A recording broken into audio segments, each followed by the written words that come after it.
wanted to follow up on a request from one of the students to prepare some panels. And I'm also going to prepare a canvas because I think it, helps to cover both. So I've got a couple of examples of panels that I did myself. And what I do is I just go to a good quality lumber yard that has a mill if you don't have a table saw to cut up the sizes for you. This is 16 by 20, and with 16 by 20 or so, I want to do both sides, prime both sides with acrylic gesso, so that it doesn't warp. Even if like this is primed, but it's a little, slightly warped. That'll go back into a frame, no problem. But what I wanted to show you with this is what I do with the primer is I create somewhat of a faux weave so that you can see where that is coming through, as if it's a canvas, right?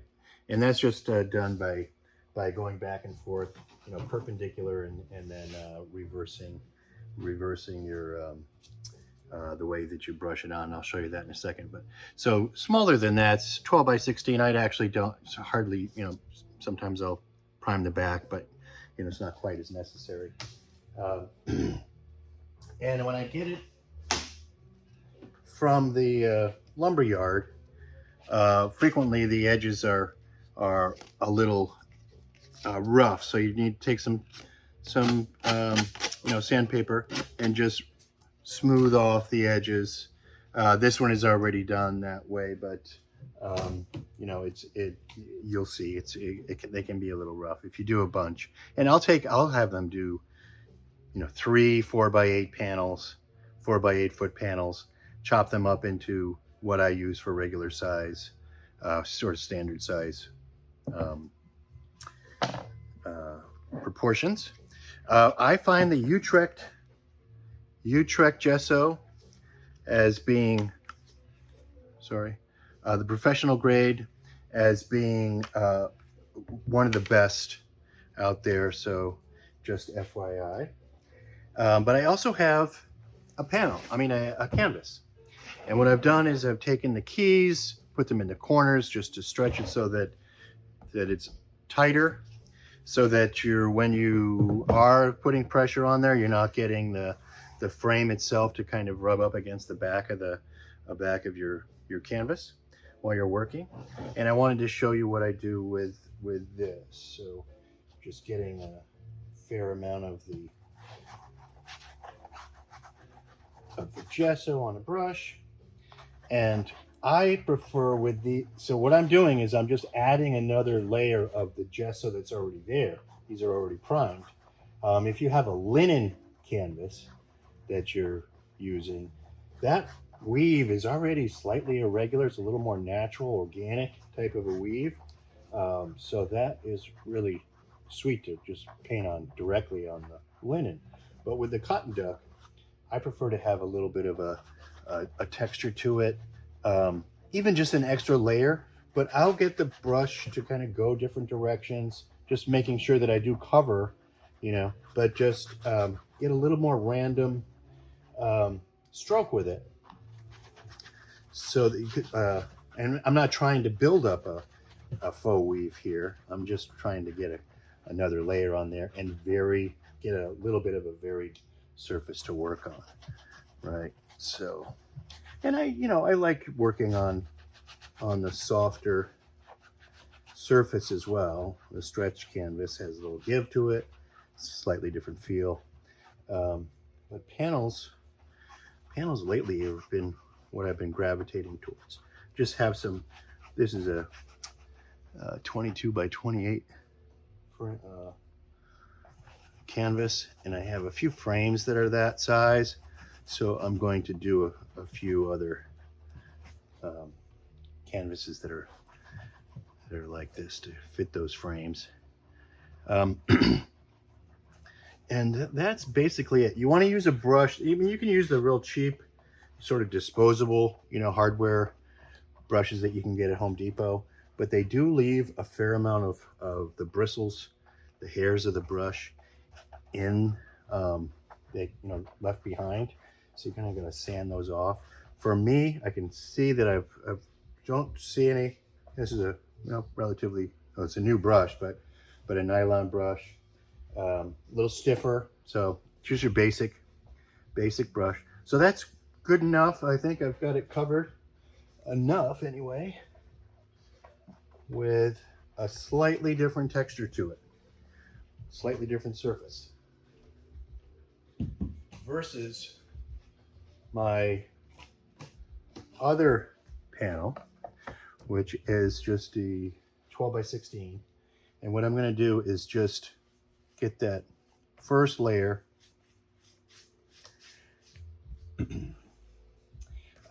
have the brush strokes go all one direction, just getting it sort of even into the tooth, into the grain. I'm going to come back and just clean it up in one direction. So that first layer, I'm going to brush the strokes this way. Again, just getting that into the grain and cleaning up that way. And what happens is it leaves, little ridges, little brush strokes that are all parallel going. This, in this instance, is going with the grain. And then once that dries, I'm going to come back and go the other way. And what will happen is you'll start to create that sort of faux weave. I mean, that's just what I have enjoyed using. If you like a really super smooth surface, then sand it in between and go back. I did mention in that webinar that we did on paint application that the smoother the surface, the more detail you can get. So if that's your intention, then you want to build up a nice smooth surface. And for what I use, for my use, 4 coats, 3 or 4 coats is enough. You can get a little bit. I don't even sand it in between unless I see some hairs from the brush. I'll sand it at the very end. But that's as simple as it is. And I will do the other side if it's larger than 12 by 16. I think you can, you don't really need to use you don't have to do a coat on the back side for 12 by 16 or smaller. But that's about it. And if you wanted to, this is acrylic gesso, and again, it's the Utrecht. I think the Utrecht brand. There's others, of course, that are out there, but I find that Utrecht is one of the better ones for the way it absorbs or doesn't absorb. Some of them create a more drier type of a surface and are super absorbent. The wood by itself is very absorbent, so you need to seal it up a bit. You can use, I've tried other things. I've tried just shellac and then put gesso on top of that. I've also tried using the acrylic and using oil primer on top of that, which is much more resistant and less absorbent, so that you can really wipe back to the white if you need to or you want to. But this surface for me works really well. And you can also tint it. In fact, I don't know if you're going to be able to see that on here, but in the past I've used a little bit of the acrylic, just ivory black or burnt umber, and depending on whether I wanted a warmer color, I've used a little bit of paint in there, but I've also just used the white and then come back when it's dry and tinted or toned the panel that way.